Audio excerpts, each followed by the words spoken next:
സമാധാനം പുനഃസ്ഥാപിക്കാനുള്ള നടപടികൾ തുടരുന്നതിനിടെയുള്ള സംഘർഷത്തിന് അയവ് വരാതെ മണിപ്പൂർ. കാങ്പോങ്പിയിൽ CRPF ക്യാമ്പിന് നേരെ ആക്രമണമുണ്ടായി. സംഘർഷം തുടരുന്ന സാഹചര്യത്തിൽ വിദ്യാഭ്യാസ സ്ഥാപനങ്ങൾക്ക് 2 ദിവസത്തേക്ക് അവധി നൽകി. മണിപ്പൂരിൽ സമാധാനം പുനഃസ്ഥാപിക്കുന്നതിനുള്ള നടപടികൾ തേടുന്നതിനിടെയാണ് വീണ്ടും ആക്രമണമുണ്ടായത്. കാങ്പോങ്പിയിൽ ബോംബാക്രമണത്തിൽ കുക്കി വനിത കൊല്ലപ്പെട്ടു.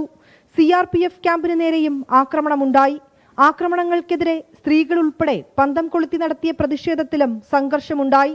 പ്രതിഷേധക്കാർക്ക് നേരെ പോലീസ് കണ്ണീർവാതകം പ്രയോഗിച്ചു. സംഘർഷം തുടരുന്ന സാഹചര്യത്തിൽ വിദ്യാഭ്യാസ സ്ഥാപനങ്ങൾക്ക് മണിപ്പൂർ സർക്കാർ 2 ദിവസത്തെ അവധി നൽകി. മലയോര താഴ്വര പ്രദേശങ്ങളിൽ പരിശോധന തുടരുന്നതായി മണിപ്പൂർ പോലീസ്. സുരക്ഷാ നടപടികളുടെ ഭാഗമായി 98 ചെക്ക് പോസ്റ്റുകൾ സ്ഥാപിച്ചു. നിയമലംഘനവുമായി ബന്ധപ്പെട്ട് 164 പേരെ കസ്റ്റഡിയിലെടുത്തു. 24 ഡൽഹി.